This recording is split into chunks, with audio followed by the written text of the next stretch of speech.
From the Northway Bank Online Newsroom, I'm Gare McKenzie. This local and regional news update is brought to you by Northway Bank.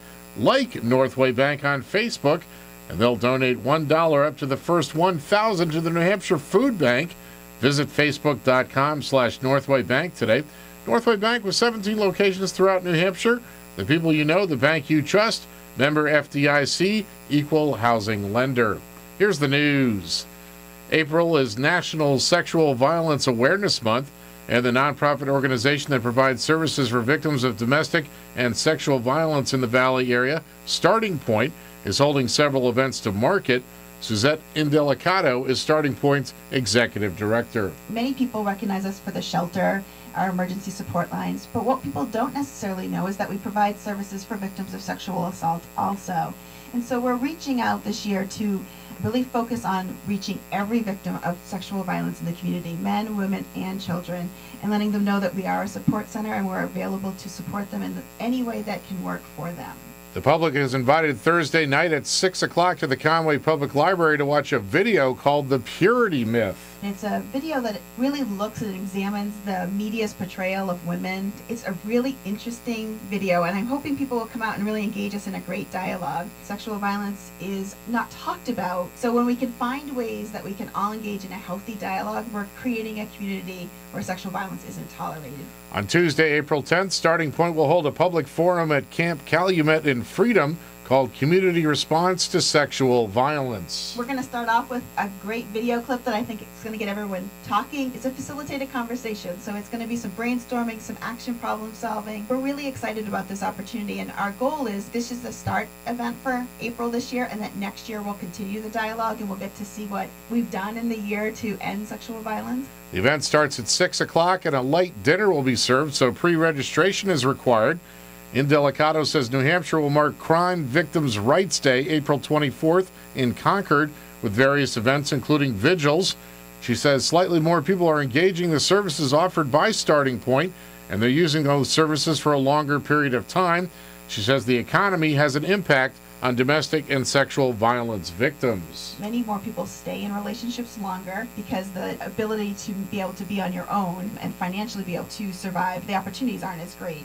And so people will tolerate a lot more violence in their relationships. But what we know is that people will still seek support while they're staying in those relationships. I think people used to have the thought that if you talk to a crisis center or talk to a domestic violence agency, you had to be ready to leave. And in reality, we speak to many victims who are still in the relationship and are finding ways to cope and make a strategy to leave it the safest for them. You don't have to be ready to leave in order to get support from us. Starting Point has more support groups, but Indelicato says there's always a need for more volunteers. Its 24-hour crisis line is 1-800-336-3795. You can see a full schedule of events at the website at startingpointnh.org or call the office at 603-447-2494. The Senate will decide whether a House passed bill to cut off taxpayer funding to hospitals and other providers that perform elective abortions will put New Hampshire's Medicaid program in jeopardy. The Senate Health and Human Services Committee will hold a hearing on the bill Thursday. Supporters say the hospitals could create separate business entities to provide elective abortions. In May, news authorities say a New Hampshire teenager was killed and his two pastors were injured in a car crash in western Maine. The Maine Public Safety Department says the one-car crash happened yesterday afternoon on Route 25 in Porter. Officials say 18-year-old Darren Duncanson of New Durham was pronounced dead at the scene. In sports, the Manchester Monarchs get a win and a loss in weekend play. The Monarchs took their first overtime defeat of the season yesterday, losing 3-2 to the Bridgeport Sound Tigers in Connecticut.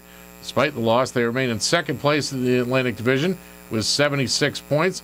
They shut out the Worcester Sharks 4-0 Saturday night in Massachusetts. The Portland Pirates lost 4-3 to the Sound Tigers in Connecticut Saturday. The Pirates are only 3 points behind the Monarchs in the Atlantic Division. The Yukon women fell to Big East rival Notre Dame 83-75 last night in the NCAA women's semifinals. The New England Revs are feeling confident after Saturday night's 3-1 victory over the LA Galaxy. The Boston Bruins clinched the Northeast Division title with a 2-1 win over the New York Rangers last night. Dustin Pedroia and Adrian Gonzalez each went 2 for 4 with a double. And the Red Sox topped the Minnesota Twins 5-1 yesterday. And Rajon Rondo had a triple-double, and the Celtics handed Miami its biggest loss of the season, pulling away for a 91-72 win over the Heat yesterday. In the weather, mostly cloudy with a slight chance of rain or snow showers this morning, then partly sunny this afternoon. Highs of the lower 40s, northwest winds 10 to 15 miles per hour, with gusts up to 30 this afternoon. Mostly clear tonight, lows in the lower 20s, and mostly sunny Tuesday, highs around 50. From the Northway Bank Online Newsroom, I'm Gare McKenzie.